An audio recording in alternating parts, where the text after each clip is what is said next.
What if you don't want to let go of your ex and you're thinking that you really miss them and you would want to be with them and you're feeling very unhappy without them, and so all these videos and all these people saying, you know, just move on, move forward, and you feel like you cannot move forward, this is the video for you. My name is Curly, I'm a breakup coach for men, and today I want to talk about this topic of when you actually don't want to let go of your ex. Well, there's a few reasons for it. First of all, there was a lot of love, right, between you and your ex. So by holding on to your ex, you're also holding on to the love. By holding on to your ex, you're also holding on to the hope that maybe one day you'll get back together and you get to still experience that love. You get to go and still do those things that you plan that you're gonna do, that you still get to spend time together. And so a lot of people hold on to this hope, right? And that hope kind of keeps them going, but it also keeps them obsessing about their ex. So when you feel like you cannot let go, a lot of the times it's also the grief that has not been given any time or space to be processed fully. When you're going through a breakup, as much as you love them, there's an equal amount of pain that now comes up. So if you love them so much, you're gonna miss them and you're gonna feel so much pain. It's just how it is. But that pain can go away if we allow it, if we allow to feel it fully. So the reason why you might not be able to let go or don't want to let go is because you love them so much. You had so much hope. You had so many dreams. You had so much attachment to them. And now you don't know what to do with all that love that has now turned into pain. And there might be thoughts that, oh, I might never meet someone like that again. But that thought is a limiting belief. I just want to chuck it in here. And it's like, when you hold on, it's still the familiar. Your ex is the familiar. People's biggest fear is always the fear of unfamiliarity. So we would rather choose the familiar pain than to go for the unfamiliar happiness, like something new, right, in the future. Knowing that psychologically, that's what we do as human beings, that's another reason why you might be holding on, because at least that way you still have some control and you kind of know what you're in for. Whereas if you now would let it go, what's gonna happen? What is the future gonna be like? Because what you visioned as your future after the breakup is not happening. So the future seems very scary because the relationship was the comfort zone, right? So now you're outside of the comfort zone. So when you hold on, it still keeps you safe in that painful comfort zone.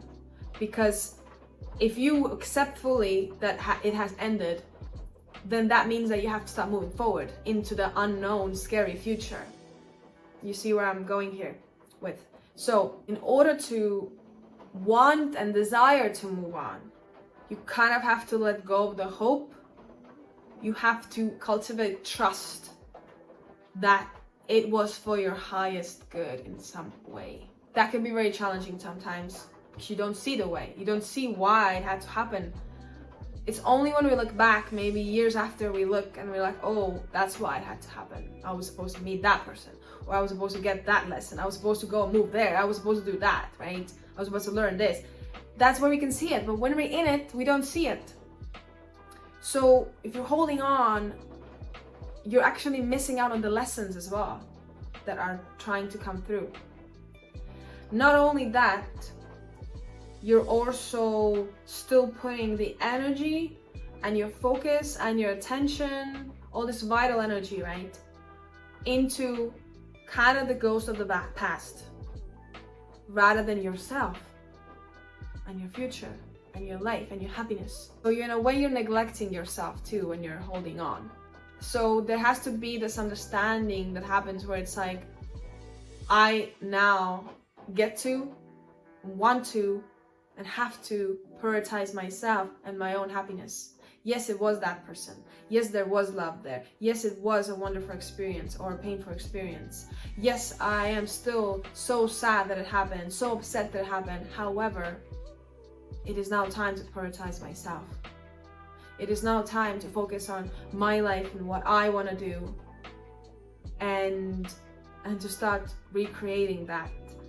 And it is now time to also let go of how I thought life was going to happen, and the control and the comfort zone, and open myself up to something new. Because miracles happen outside of the comfort zone. And in this unknown future is where we can experience even better things than we ever thought we could. So you want to start opening yourself up for that. And in order to do that, you have to start making peace with the past and accepting that it happened. And it's okay for me to feel this love. It's okay for me to miss them. It's okay for me to think about them sometimes, right? But that doesn't mean I put a stop to my own life. That doesn't mean that I don't deserve my own time and focus, and that I don't prioritize myself anymore. And this is where you take the power back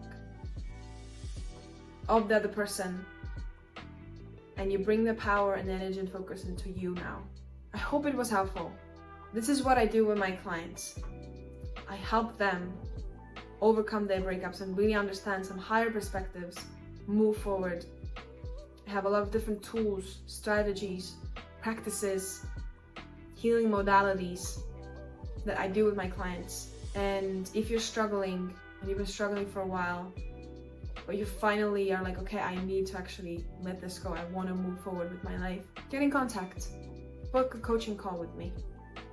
Information below. And let's get started. You don't have to suffer alone, okay? Support is available to you. And this too shall pass. As horrible as it feels right now, it will pass and you will get over this. Lots of love.